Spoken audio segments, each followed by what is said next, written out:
Strong রুমের নজরদারিতে তৃণমূল প্রার্থী, রাত পাহারায় পূর্বস্থলী দক্ষিণে তৃণমূল প্রার্থী স্বপন দেবনাথ। গতকাল কিছুক্ষণের জন্য সিসিটিভি বন্ধ ছিল। ইভিএম এর ঘরের তালা ও সিল ঠিক আছে কিনা দেখতে এসেছিলাম। এদের উপর ভরসা নেই, এমনটাই বললেন তৃণমূল প্রার্থী স্বপন দেবনাথ। নির্দেশ দিয়েছেন মমতাদি ক্যান্ডিডেটদের রাত জাগতে হবে, স্ট্রং রুম পাহারা দিতে হবে। তার নির্দেশ পালন করার জন্য এসেছি। কিন্তু সকাল থেকে গতকালও আজও সকালবেলা দুবার করেছি, দুপুরবেলা এসেছি, বিকেলে এসেছি, রাত্রে রেখে দিয়ে আমার কাউন্টিং এজেন্টদের ঠিকঠাক করে এখন আমি এলাম।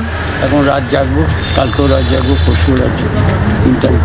মানে দিদির নির্দেশ মতন আপনি পালনে বাধ্য? অবশ্যই, দিদির জন্য তো সব কিছু। এই আজ কি বলছেন বিজেপির জেলা সভাপতি, শুনবো। বললাম যে স্বপনবাবু স্ট্রং রুম নিয়ে খুব চিন্তিত, পাল্টাপাল্টি হয়ে যেতে পারে। যদি রাত জাগছেন, নিজেই গার্ড দিচ্ছেন। যদি এটা সত্যি হয়, আমি স্বপনবাবুকে বলবো এত ভাবার কোনো কারণ নেই। আপনিও জানেন, আমিও জানি, সবাই জানে যে পদ্ধতিতে স্ট্রং রুম পাহারা দেওয়া হচ্ছে তাতে কারোর ক্ষমতা নেই।